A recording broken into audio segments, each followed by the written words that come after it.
Hello everyone and welcome back to the Irish Bulls podcast, Jack in the Box. It's Ian here as usual and I have with me my ever reliable sidekick, Chris. Good morning, Chris. Good morning, Ian. I believe this may be episode 8 are we on now? Episode 8, Chris. They're starting to stack up. They are. We're here this morning, folks, in County Antrim Indoor Bowling Club, the Jim Baker Stadium. Chris, on behalf of myself and all our listeners, you're wondering now what I'm going to say. I just want to congratulate you, and I probably should refer to you as Granda, Chris. Thank you, Ian. Yes, a couple of grandkids have come up over the last couple of months. It's just appeared. But like buses, you wait for years, they'll come along, and then two come along at once. So yes, delighted, obviously. Yeah, and things going well? Things are going very well, and no doubt you've been telling me for a while I've been the age to be a granda, so it's finally come around. So we have a birthday very recently, and now you tell me you're a grandfather as well, and that's tremendous. I'm sure we wish you healthy and joy those years ahead, Chris.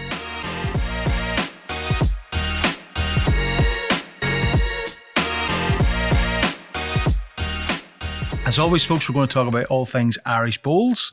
And I guess there's no better place to kick off with than our very recent inaugural Para-International Test match against Scotland at the Grove, Chris. Yes, it was great to be able to welcome Scotland across for our first home para test. Very good of Derek Lang and Mandy Eason, our contacts within Scotland, to arrange for the team to come across. And they travelled across and we played a very good competitive test match over a couple of days. And in terms of progression, Chris, your views on, this para journey and, how we went in this one. Obviously, it's fair to say the two of us would agree we're going to be stronger outdoor as opposed to our indoor test matches. And I think we saw that in evidence. Yes, I think we always would have said we're going to be more competitive outdoor. A number of our players play outdoor, or very few are playing indoor. So we certainly saw that on the green, and we probably had more wins in this occasion than we'd had in the past. Yeah, six and a half wins. Yeah, but it's not so much just the wins, but actually the games that we lost in. We lost a number of games very narrowly, and we were competitive in them. We didn't have the big score lines that we sometimes saw in our recent indoor tests. So I think it does show the progression coming along well.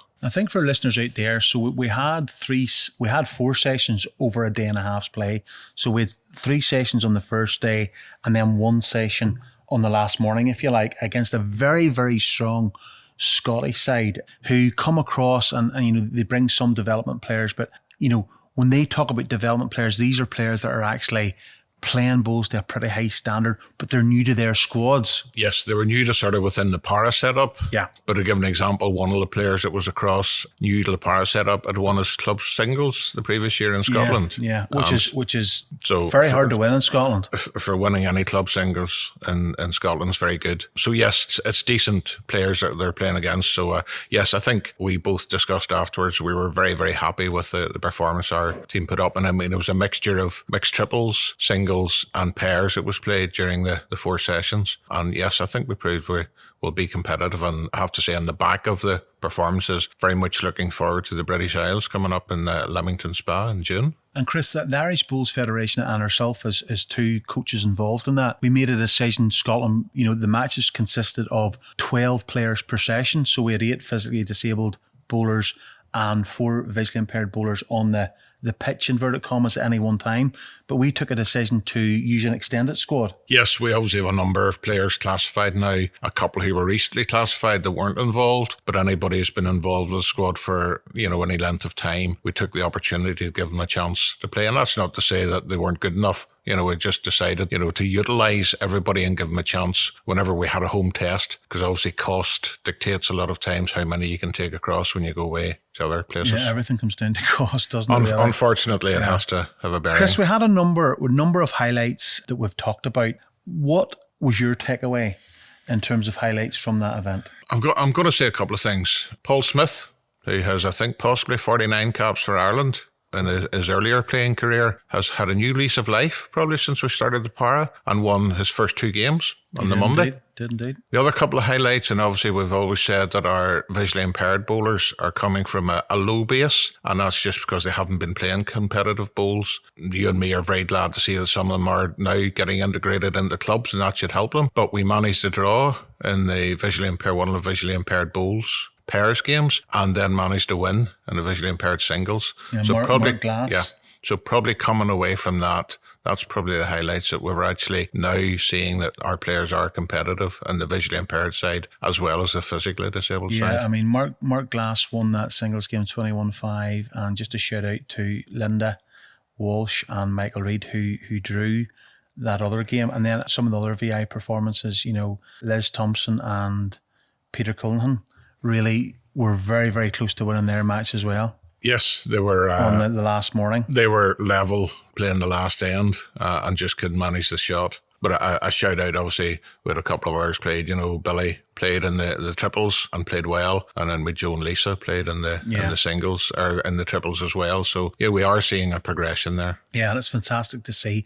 I think the buzz, Chris, that we had on the last morning when we were so competitive across the green, we could actually have won the session. We ended up winning 2 games. We probably should have won 3, and we could have won 4 out of 6. Yeah, it was. I mean, everybody was. Yeah, was I think you could tell. You could tell across the green, and you can tell when they come off the green. It's probably the best session, as a whole that we've had, because we were in every game.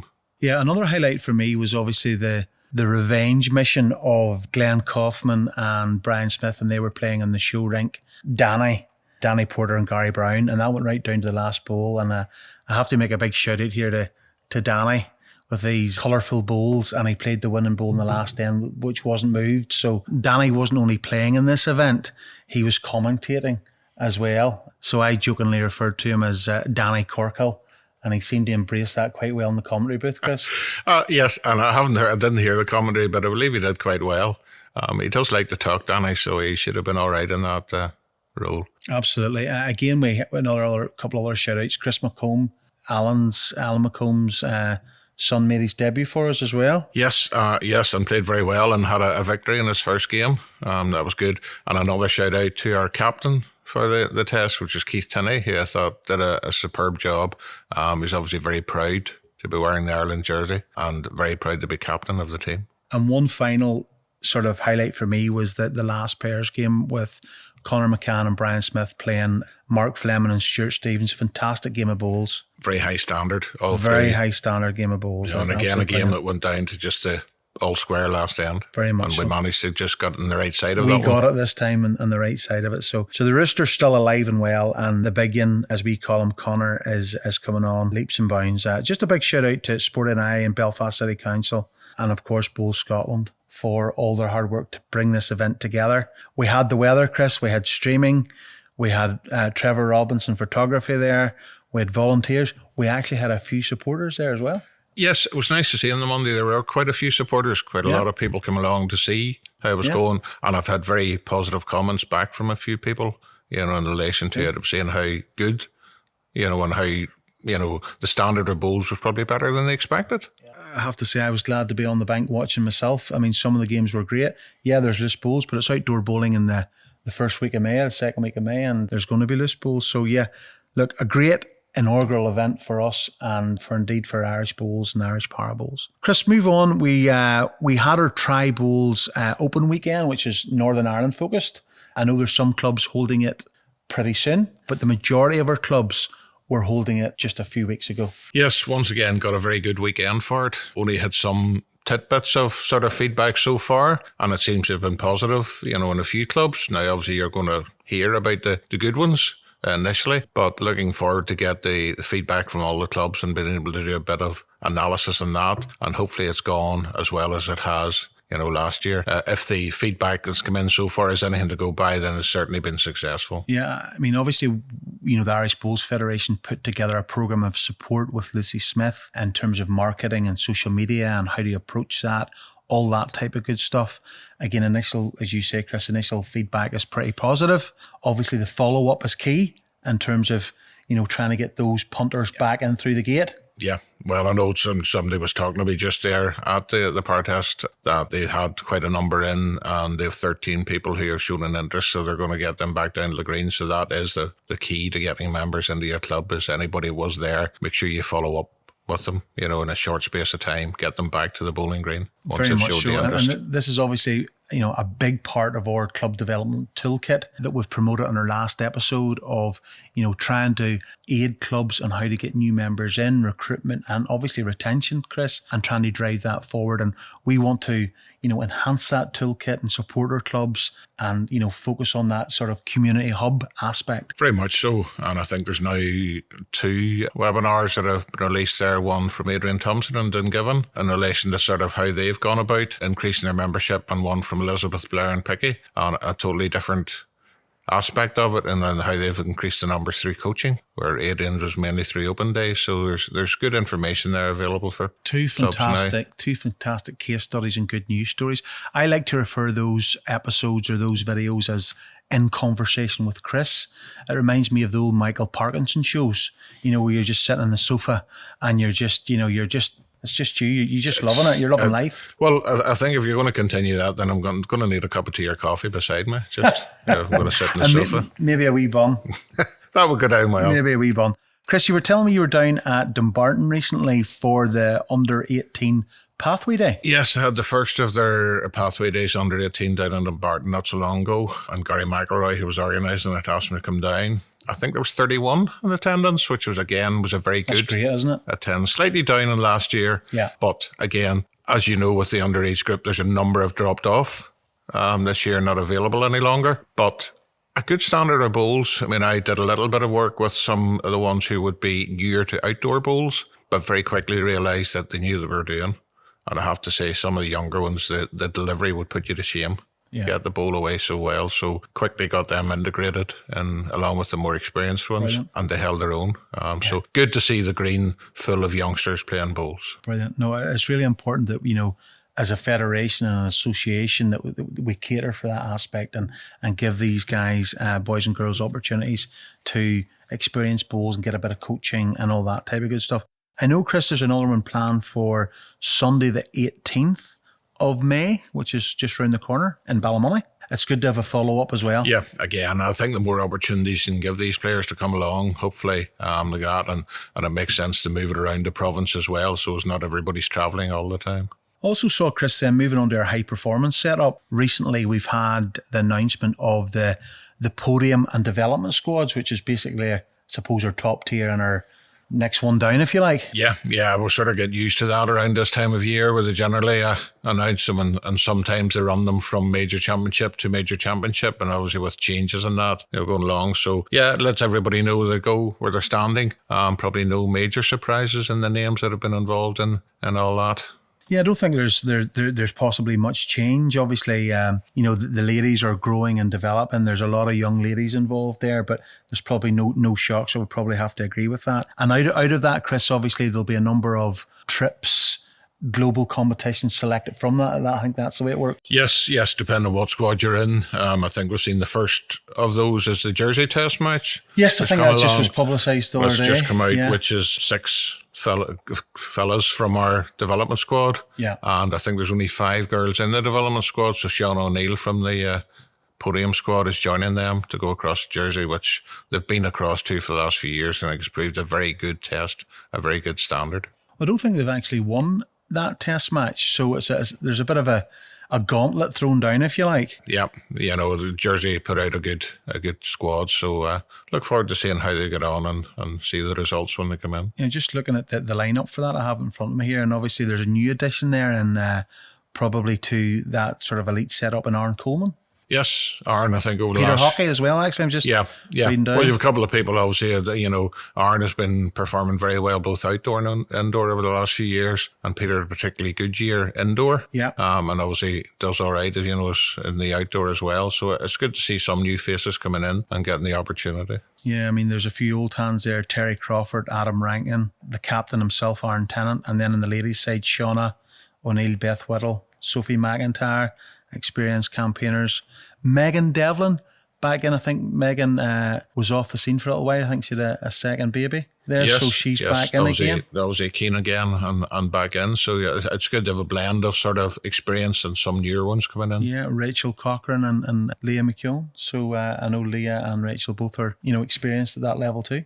And Chris, just to draw things to a conclusion on all things Irish Bowls, we have a men's assessment day coming up in the not too distant future, which will be used to select the Irish team along with the inter-association? Yes, obviously they're on the assessment different now because of the different format. So I see that's coming up, and they've announced the people for that. And then that along with the inter-association, which is coming up at the end of May. They'll pick their team from that. And obviously the outdoor season's just started, and the trials for the various inter-association teams have just or are about to take place. So it'll be interesting to see what the makeup of each association team is when it gets announced. Yeah, that's obviously a highlight for our outdoor season, and obviously players trying to make that push for the international series in Clonedrod, Wales this year, that famous bowling location in the valleys in Wales. Yes, very good setup, very good bowling greens. So I'm sure everybody will be looking forward to get selected for that. And Chris, obviously you're experienced in the selection process, and not only from a private greens perspective, but from an Irish perspective. Your thoughts on the move from the traditional 24-man lineup to the more sort of test match orientated 15 men and lady approach? I suppose everybody has their own opinions on it. I have to say, when they made the move, I wasn't greatly in favour of it. Obviously, being involved in the men's side of things, up until that, the 6-ring format was proving very, very competitive in the men's side, and had been a good series over the last. I'm not sure, maybe it was the same in the ladies, but obviously the decision was made to change it. I think they learned from the first year they did it, and it's probably slightly better now than it was, but it's giving fewer people the opportunity to represent their country as well. So it's hard to know. Yeah, it's an interesting discussion point, and probably over the next 2 or 3 years, it's certainly not going to change and revert back. So as somebody once says, it is what it is. But we look forward to discussing in the future those teams, those high performance teams, and indeed those international teams. So thanks for all your comments, Granda Chris. I appreciate that. Thanks very much, Ian.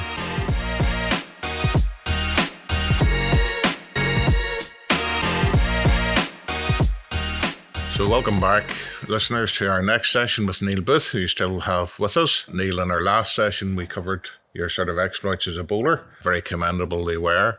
This time I want to focus just on your role as high-performance coach. I believe you took over as international team manager in 2016 and then got appointed as high-performance coach 2018. Would that be correct? Yeah, that's right. I think I finished my playing career in 2014, so I was a couple of years out of the game. At that stage, I think Jimmy was standing down as team manager, so applied for that role in 2016 and managed to get it, which it's good to actually be away from the game just that couple of years in between, just to, I suppose, make that break from the playing side. And then in 2018, it was actually halfway through the Commonwealth Games. I think it was the 1st of April. I came into post as a high-performance coach, so Ian went from calling me Nelly to calling me sir overnight, so that was good. Yes, I believe you sort of officially took over while you were out in the Gold Coast at the Commonwealth Games. New high-performance coach must have given a great boost to the team. How did those Commonwealth Games go? Unfortunately, they didn't go just as well. Now I got off to a bit of a ropey start, but it's always very difficult down in Australia trying to win medals, and it was no different down in the Gold Coast. And we were close in a few events, but unfortunately just missed out. Yeah, well, I think a record showed the men got through the quarterfinals in the singles and rinks, and the ladies through the quarterfinal in the triples, but obviously went out at that stage. But obviously you were taking over just during the competitions. I hadn't had any influence in preparation or anything at that stage, so we sort of might let you off with that one. Thank you. So really, just starting off, you've been appointed high performance coach for Ireland, a new role within Ireland. Were you given any criteria to work from, or was sort of carte blanche just for you to get on with it? No, it was more or less carte blanche. It was a new role. It hadn't been done before in Ireland. So I suppose that first year was a real learning experience for me. So I was looking at some of the major things I wanted to do. One was to try and make it a lot more professional. I wanted to separate out events. So what we would call our KPI events, World, Commonwealth and European, and make sure we build towards them and make sure we have the right preparation for those events. And then obviously to start a conveyor belt system as well, bringing talent through. Wanted really competition for every place in the team. Wanted to try and bring the girls and the fellas together as well, so it was one high performance squad. In the past it had always been done very separately, so I wanted a wee bit of a unification as far as the squads were concerned. So first year was definitely a real learning experience, and trying just to map out what I wanted to do over the next sort of 3-4 years. You'd obviously been at a number of major events as a player, I take it you sort of drew on some of your experiences there and maybe what other countries did. Sort of look at that. You're saying you wanted to make Ireland more professional. What did that make? What sort of areas particularly? What did you want to focus on at the start? I think absolutely. I mean, you can play inside itself. I mean, if you're going down to Southern Hemisphere, it's important you actually get down to the Southern Hemisphere to prep. You can't, suppose, replicate those conditions in the Northern Hemisphere. So it's about trying to play in similar conditions and under similar pressure to major championships. So trying to get a few trips to the locations that you were actually playing the major championships at. Also, one of the most important things I did at the very start was actually to try and enlist the help. We got a service level agreement with the Sports Institute down in Jordanstown, and we tried to tap into, in those days it was more generic, Chris, so we've moved to a more individualistic approach nowadays, but back in the day it would have been, the psychology side and Des Jennings has been with us for a number of years now. He's been excellent. Strength and conditioning, the hydration and nutrition, and the physiology side as well. So overcoming jet lag and how the body can recover, late at night and so on. So, and obviously all that input from the Sports Institute has proved invaluable over the years. And I understand that obviously you're saying it was generic to start with and everybody getting the same, but obviously as that has progressed and grown over the years, then they're able to look at a more individual basis for what suits people. I think most people in the podium squads now realise what it takes to be in the podium squads. So there's 100% trust from my perspective. So when I sit down to do one-to-ones with athletes, I can ask them what area of the game they need to work on or what they feel they need to work on. So I don't want to waste their time sending them to maybe a strength and condition session whenever they've already got a plan in place. And if psychology doesn't work for them, then it doesn't work for them. So it's really just trying to understand the individual and trying to get the best for them to prepare for events. So you're saying that one of the other things you wanted to do at the start was try and bring men and women together. Now, you were a couple of years out of playing, but then in as international team manager on the men's side, so you would have a fairly good knowledge of all the men playing and involved at that level. Probably naturally, I presume you hadn't had the same knowledge of the women, so did you have to sort of approach that differently at that stage? Yeah, I think the girls had went through probably a difficult wee spell just in a couple of events, and what I wanted to try and do was just to try and invest a lot of time and effort into some of the younger players. I actually carried out a wee stat. I think it was the last Commonwealth Games, and the average age of a medalist is 33. So by putting a lot of time and effort into some of the girls who are sort of 19, 20 or whatever, you've probably got about 10 years before they're of the age where they'll compete at that level and hopefully win medals at Commonwealth Games. So we've invested a lot of time and effort, certainly test matches across in England, Scotland, Wales just after COVID, and the girls were getting some heavy beatings at that time.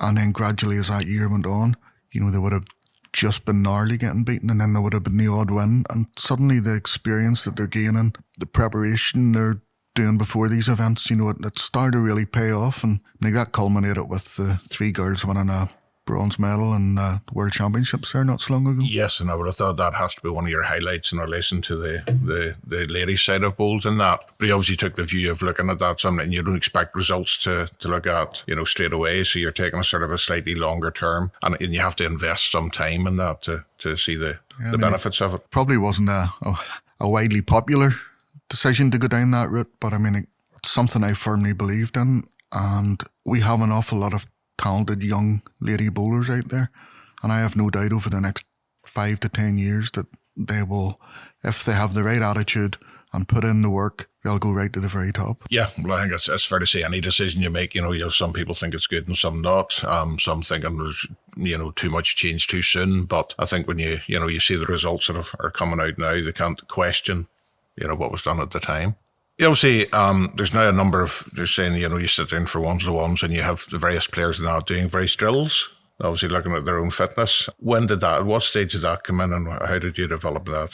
The drills was quite an easy one to bring in. Australia, who are really the forerunners of most things in bowls, just able to steal a few ideas from them and try and doctor them and tailor them to our conditions. So I got them in place fairly quickly.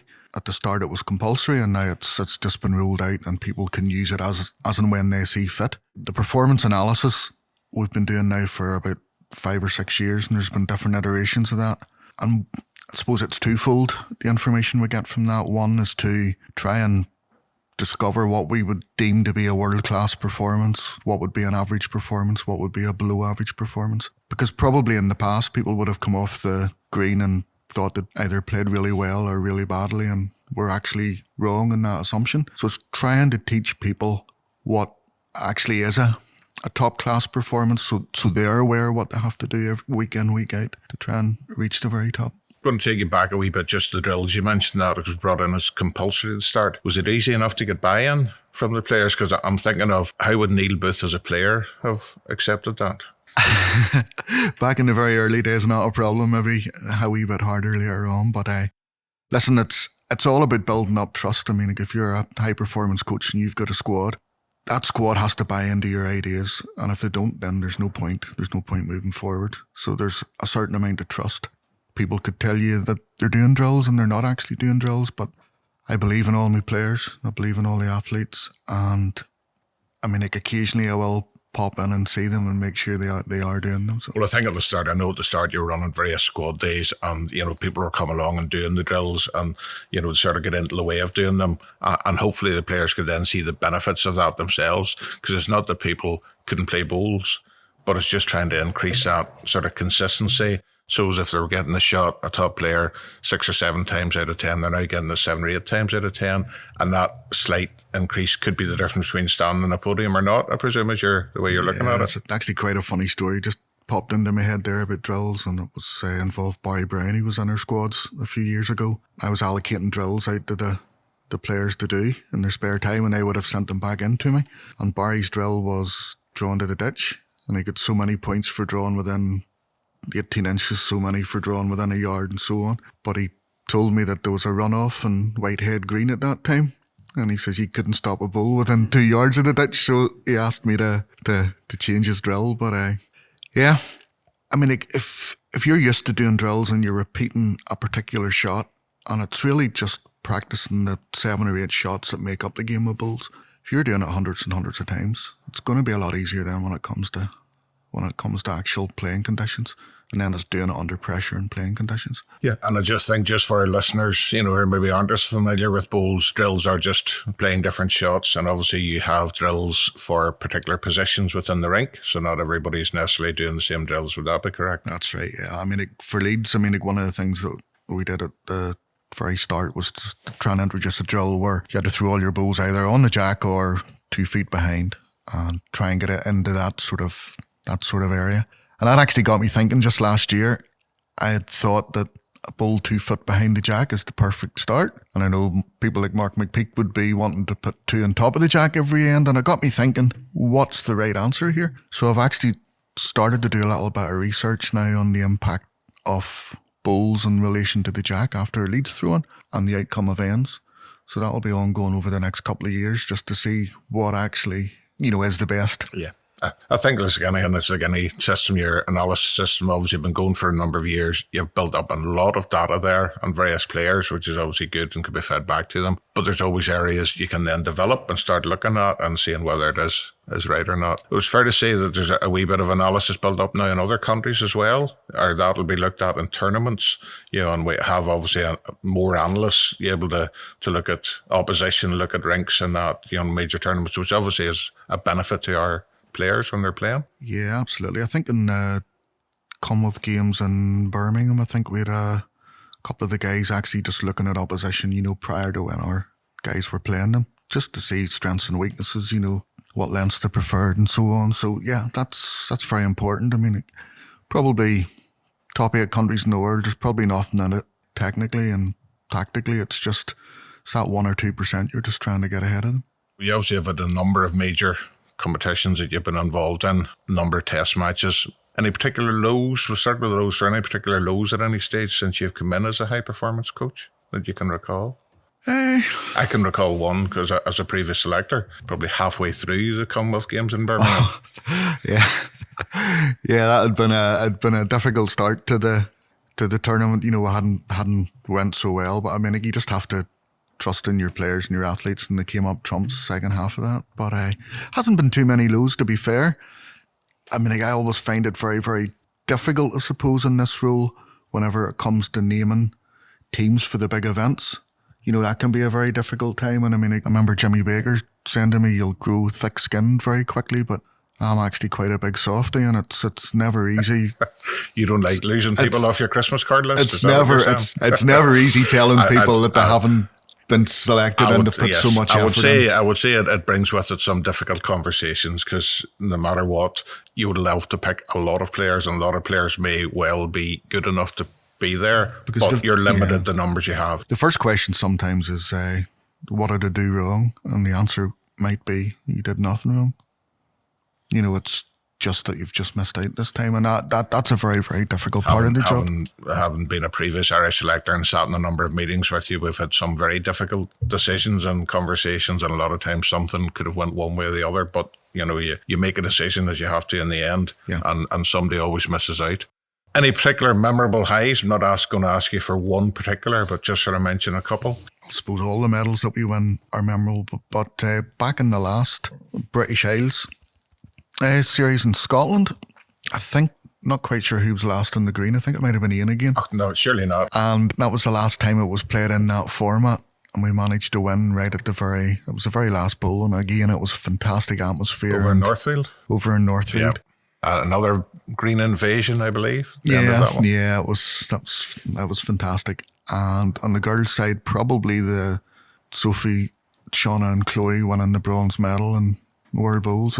I put a lot of faith in the girls and backed them over the years leading up to that, you know, and an average age of just over 20, you know, to come away with a bronze medal and run Australia extremely, extremely close in the semi-final. Could easily have been playing in the world final, but that was a you know, a fantastic moment. We had Shauna on under their episode, and she recounted that story and that experience, and it was a real tearjerker. Like, I think even Chris and I shed a tear listening back to it. It was tremendous. Obviously, I was there. It was absolutely fantastic for the whole squad and Irish boys. Close to being out of the competition and well down to England, wasn't it? I think. I think something like that, and coming back and getting there. But yes, that has to be high. And just taking that World Championships, as you mentioned there, Ireland finished second in the table. Yeah, it was amazing. I think all 5 men, if I can remember, come back with a medal. And I mean, like, historically, to come away with even one bronze medal in Australia is a fantastic achievement, but have all 5 men and 3 of the girls come away with medals was incredible. And Sarah Kelly and Ashley Rainey were so close to joining them to make it a perfect 10. But great memories. I think particularly, you know, when you talk about going down to the Southern Hemisphere and coming out with that, I think it's testament to the professionalism you've brought into the role and making sure people have the chance to prepare in those, you know, that sort of climate and those conditions, which I think has proved invaluable. I mean, we've been absolutely indebted to National Lottery and Sport NI for the funding they've given us for the high performance programme, but it's just managing to spend that in the right way, you know, and certainly we were down in Australia a couple of times prior to that World Championships, which really did benefit us.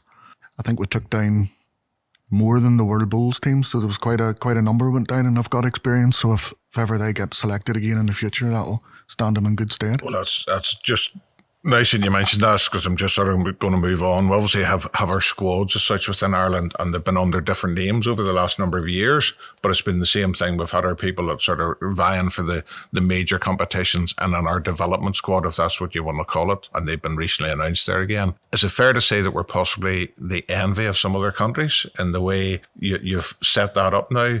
Because you've mentioned there a number of our players have had experience in Australia, and we've sort of created a conveyor belt of players where some of the others are left with their top 5, and when they step out, they maybe don't have somebody with any experience to step in. Again, we've probably been fortunate with the amount of funding that we've had, that we've been able to put on enough events to facilitate those players as well. Some of the other countries maybe don't have the same level of funding, so the guys don't have the same, I suppose, opportunity. So the funding, without a doubt, does help. But I'm very proud of the fact now that we have got 10 or 11 players in our podium squad on the men's side that are all much of a muchness now, which is really fantastic. On the girls' side now, we are starting to, I suppose, put numbers to the squads now as well. We're starting to get competition for places within the girls' sides as well now, which is really, really pleasing. Yeah, it's a fair point you make about the funding, and obviously, as you say, we are indebted to Sport NI for that funding to enable the progression, shall we say, and the opportunity for players who aren't just at the top level yet or making the top teams, but are very close to it. But to be able to give them that experience, it means that as and when there is a changeover, they should be able to step in and it shouldn't be new to them. Yeah, absolutely. I mean, the last couple of European Championships we've done extremely well at. And again, that was that sort of second tier player. We're going out next month to Jersey again to play against a very, very strong Jersey team, and we're taking down our development players. So that's the first, I suppose, step in the rung. Captained by the one and only Aaron Tennant, I noticed. Yes. Young Aaron Tennant will be captain, and that'll be worth watching. But yeah, it's events like that there that you got to give opportunities to people coming through, otherwise they'll soon get fed up, So again, it's putting on the right events. We'll have an English test in Dublin later in the year, which will be the first time we've hosted country for quite a while, and hopefully next year, if all goes well, we'll be hosting the Atlantic Challenge event in Ireland, subject to approval from the governing bodies, but I'm very hopeful that'll happen next year as well. Well, that's great. And obviously, it's great to give exposure to our players to that event, and it all helps for the future. Not looking, because I don't know exactly what your preparations may or may not be and they might be finalised, but sort of just looking forward to our next major championships, Commonwealth Games in Glasgow next year. Slightly different. Yeah, it's going to be such a difficult selection. Going from a traditional 5-player team down to a 2/3-player team, I suppose, depending on what Northern Ireland Commonwealth Games give us as far as places are concerned. Details are all quite sketchy at the minute, apart from it's going to be indoor in the SEC arena, it's going to be in a portable rink, it's going to be sets, it's going to be short games, probably an hour and 15 minutes per game. So until we get all the final details out, we can't do an awful lot, but we'll certainly be putting a lot of preparation in over the course of the winter. Again, it depends on the speed of the portable rink. Does it match up to any of our stadiums, which is the best stadium to prep on? Is it better prep than artificial greens outdoor? Yes, and I assume that prep, and you'll obviously have to look at this, it's prep for an indoor tournament in the middle of the outdoor season over here, which will add more difficulties to it. Yeah, it's going to be, it's very, very unique. I mean, is it better to let the guys selected play outdoor events and maybe stop 3 or 4 weeks prior to it? Because if they just simply concentrating indoor, they'll have nobody really to play against, which is going to be one of the issues. So is it better competitive play against, one-to-one practice? I don't know. It's something that myself and the rest of the high performance team will sit down and... It's obviously great, Neil, that it's involved in the Commonwealth Games. And just reading the press, it seems that the future of the Commonwealth Games has also been pretty much secured in terms of the level of interest that other countries have now shown. So that has to be positive. Oh, absolutely. I mean, it was fantastic. Probably, I suppose Scotland being the host country probably helped a little bit as far as bowls was concerned, but certainly it's massive.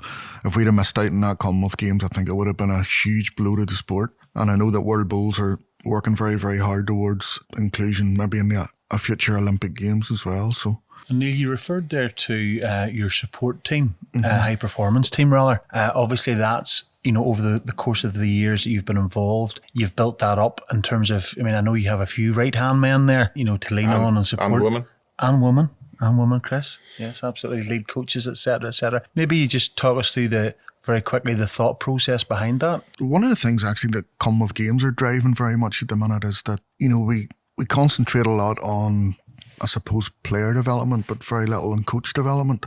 And if I was to stop this job tomorrow, we need somebody that's able to fill my shoes and walk into my position, I suppose, seamlessly and easily. The way I've tried to set up the management team is to have 2 female coaches, which are Barbara Cameron and Jennifer Dowds.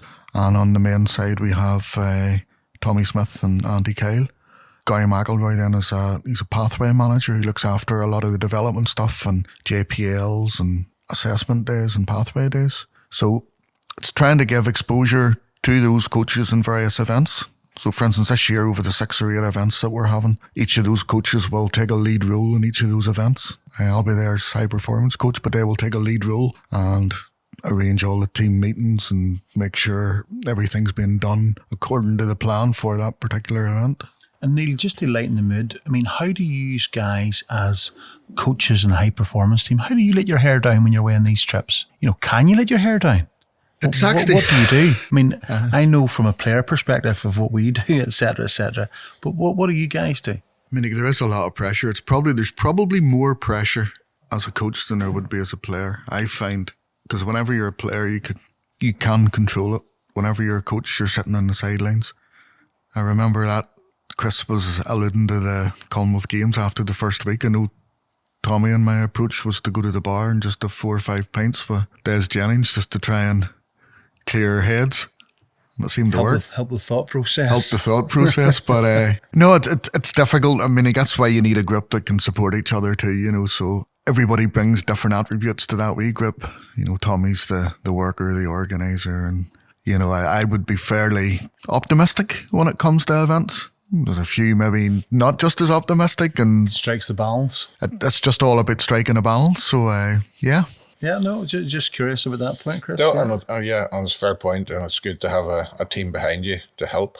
Just going back to the Commonwealth Games slightly, obviously this is the first occasion that Para have been involved, something that's close to Ian and myself. Obviously a number of things going forward. They seem to be making a lot of the major championships more inclusive. The new World Cup that's coming up in Hong Kong has Para involved. The Atlantic Challenge this year, which in Canada has some Para involved. And obviously it's been started off obviously coming more under the high performance side of things. So obviously that's a positive progression as well. It's fantastic now. We've got, as you say, men, women and Para all together. And I see the Para journey almost a little bit like the journey that the girls made over those 4 or 5 years. You know, there will be a couple of difficult tests, but you will see progress. And during the recent event there up at the Grove that I watched, I could see definite progress.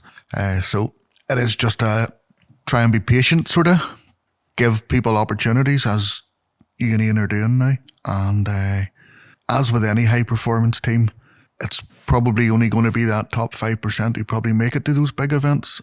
And once we find out who they are, then we can invest a lot of time and effort, you know, with the Institute and try and bring them, you know, give them that extra 10%.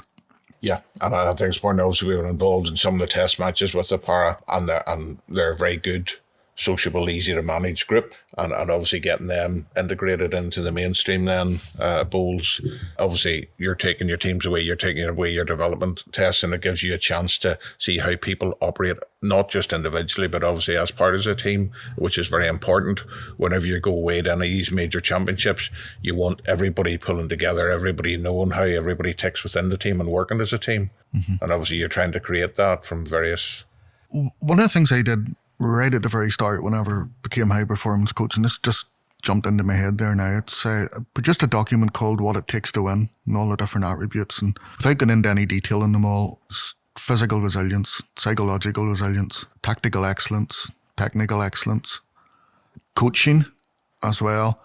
But the sixth one of those is called on the day delivery.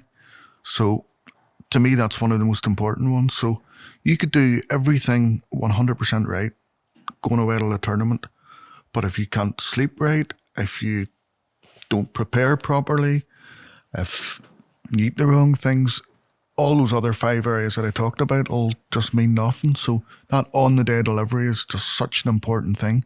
And you only get to see that whenever people are actually away on events. I think it's testament to the sort of more professional nature you've brought in over the number of years since you've been doing high performance coach. You know, we're not just reliant as much on somebody's natural ability standing up there and being able to do it. We're trying to do as much as we can off the green to help them be the best prepared they can to be able to do what they can do, is probably the way to put it. Yeah, I mean, like at the end of the day, probably my role is less of a hands-on technical coach because guys and girls are already at that level. It's more facilitating and making sure that they're in the best possible place to produce top-class performances at top events. Neil, did you ever see yourself back in the day when we were talking about the Nelly then, the Nelly now?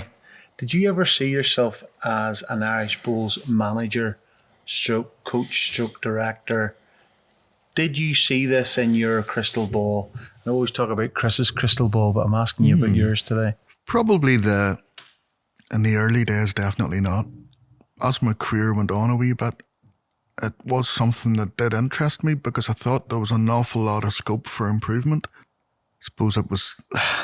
I probably put it back to 98 whenever Malaysia first came on the scene. That's whenever I saw the first signs of a really professional unit who were...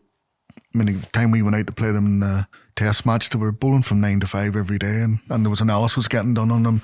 Yeah. You know, you could see the professionalism coming in. Then Australia took it to another level, and Scotland with Davy Gurley took it to another level. So it was something that interested me, but probably only later on in my playing career. Ian, have you anything else? No, I think that's...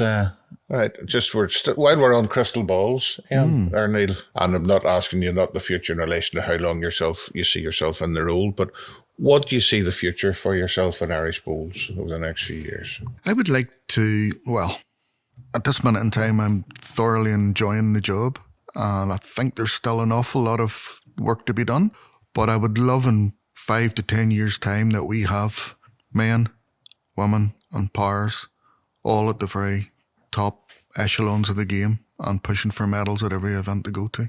I think that's something that's very good to strive towards. Neil, could I thank you for your time today? You've given a lot of good insights into the role of a high-performance coach. You've had a lot of success up to now, and long may that continue. And thank you very much for your time today. Thank you very much, Chris. It's been a pleasure. That's great. And that's all for this episode. Join us next time for our next episode of Jack in the Box.